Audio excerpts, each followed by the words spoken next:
Ang balita pala ngayon ay baka daw itong si Mikey Williams at si Javi Gomez de Leano ay mag-trade.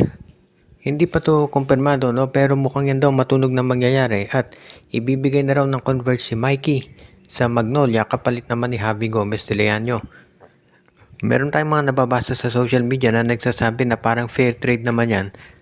Dahil sa totoo lang, no, yung dalawang players parang hindi masyadong maganda contribution do sa mga teams nila. Siguro parang hindi sila masyadong fit. Dito si Javi Gomez de Leano, pababa ng pababa ang playing time sa Magnolia Hotshots. At ito namang si Mikey Williams, marami nakapansin, hindi na katulad nung dati nung naglalaro siya sa TNT, iba na yung laro nito. So sabi nila kung magkakaroon ng changes, baka makatulong yan do sa dalawang players at pati na rin do sa mga teams nila.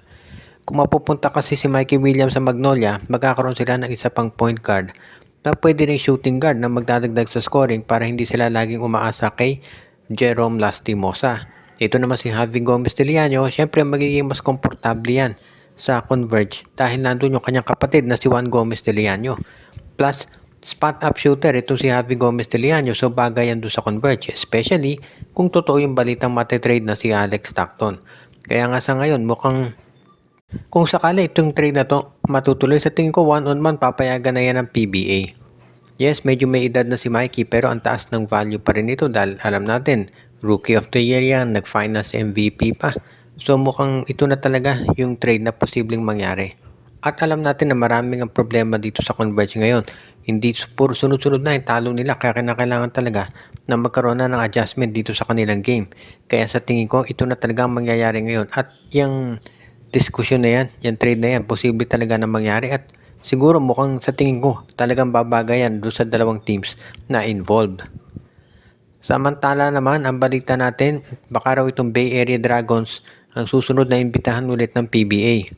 Marami na dismaya dito sa Macau Giant Pandas dahil sa nilalaro nila, lalo na yung huling game kung saan 50 ang lamang ng San Miguel kontra dito sa Macau Pandas. At yung import ng San Miguel na si George King, 11 minutes lang naglaro. So mukhang yan talaga nagiging problema ngayon ng PBA na maganda naman yung intention ng PBA mag-invite ng mga teams para dagdag do sa kompetisyon at para entertainment syempre. Pero ang problema nga, sobrang sama ng laro nitong Macau na iirata na yung mga fans dahil lugi yung ticket na binibili nila. Bibili ka ng ticket para manood ng dalawang games kapag naglalaro Macau, alam mo na kung sino mananalo at sino matatalo. Kaya nga sa ngayon mukhang itong PBA daw talaga pinag-aaralang mabuti na gumawa na ng hakbang at baguhin na yung sitwasyon na to. At sabi nga nila ay titignan natin kung ano ang gagawin ng PBA dito, no, sa Macau. At kung magkakaroon sila ng panibagong teams na i-invite. Maganda nga kung itong Bay Area Dragons dahil nakita naman natin ng Bay Area ang sumali dito sa PBA kung gaano kaganda yung kanilang nilaro. Nakaabot nga ng finals. At grabe yung import nila, si Miles Powell at itong si Andrew Nicholson. Kahit sino dyan, pwede mong gamitin talaga. Kaya sa tingin ko, yan ang talagang team na pwedeng makuha nitong PBA na talagang magugustuhan ng mga tao. Kaya sa tingin ko, it's about time talaga na itong sabihin nating Bay Area Dragons, pwedeng-pwede na talaga yan dito sa PBA na bumalik at magugustuhan talaga yan ng mga fans ngayon. Ngayon, kung sakasakali, no, na ito na talaga yung mangyari, meron tayong makikita dyan na dagdag siguro manonood sa PBA dahil alam nila na magagaling talaga yung mga nabanggit na mga players na makukuha nila at darating pa dito sa PBA sa ngayon. Ang Raynor siya ni Elasto Painter ay hindi pa rin daw sumusuko dito sa paghahanap ng mga teams na pwedeng kumuha kay Andre Caracot at isa na raw dyan itong San Miguel Beermen. Mukhang itong San Miguel daw ay kursunada na makuha to si Caracot at ang willing daw nilang i-offer ay itong si Geronteng. Pero mukhang itong San Miguel bukod dito sa pag-o-offer dito kay Geronteng, mukhang gusto raw nila na may kasamang second round pick itong si Caracot. At baka dyan tumutol itong Raynor siya ni Elasto Painters. Ang sinasabi kasi ng San Miguel, ito si Geronteng kahit walang playing time yan sa San Miguel, nung nasa Converge naman yan at Alaska, starter yan. So ang value ni Geronteng dapat ay bilang starter. So kinakailangan samahan ng second round draft pick ng Raynor Shine. Ito namang Raynor Shine mukhang ayaw pumayag dyan dahil sa tingin nila dapat ang pag-judge ng value ng player ay yung laro nila ngayon, hindi yung nakaraan. Kaya mukhang dyan magkakaroon ng problema talaga. Kaya sa tingin ko mukhang itong si Jeron Teng at Andre Caraco hindi pa kumpirmado na magte-trade yan. Posible talaga dahil sa tingin natin na hindi na magtatagal talaga to si Caraco dyan sa Raynor siya. Naghahanap na lang ng magandang trading partner itong ROS. At kung magagawa nga nila at pumayag sila dito sa ino-offer ng SMB, matutuloy yung trade. Ito si Jeron Teng, alam natin na scorer talaga yan at sa sistema na pinapairal ni Coach Cheng Giao sa Raynor siya. Mabibigyan siya ng minuto sigurado.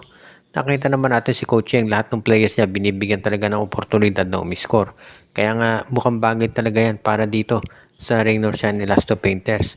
Kung sakasakali, no, sa tingin ko magiging isa to sa mga aabangan natin kung magagawa at kung maaaprubahan. Pero mangyari yan, magiging maganda to para dito sa Raynor Shine, lalo na at alam natin na magiging isa sila talaga doon sa mga teams na iniintay ng marami na magkaroon ng bagong scorer katulad ni Teng. At San Miguel naman, well, alam na natin yung problema nila sa point guard kaya pwede talaga dyan si Andre Caraco.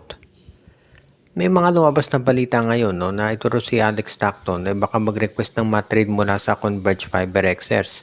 Matagal na itong napapabalita pero ngayon daw ay mukhang seryoso na talaga at si Stockton na mismo magre-request ng trade mula dito sa FiberXers.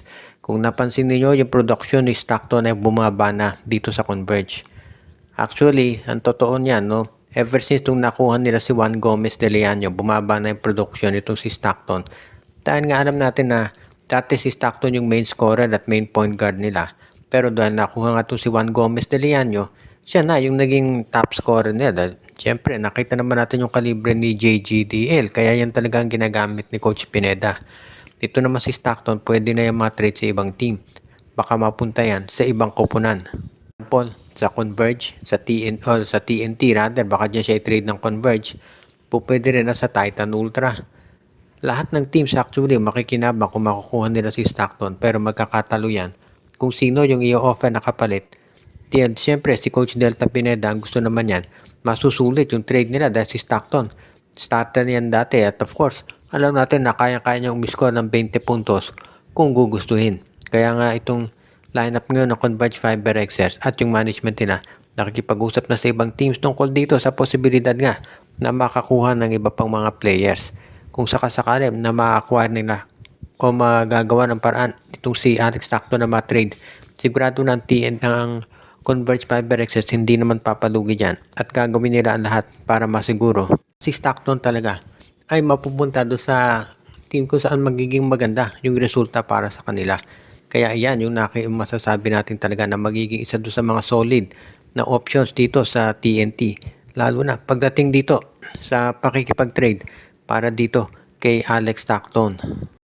Binabati natin yung ating mga viewers na sila Jonel Alagon, si Dexter Domer, si Romeo Conchada, si Jerwin Cris, Anthony Alon, si Joseph Pineda, si Monde Guzman.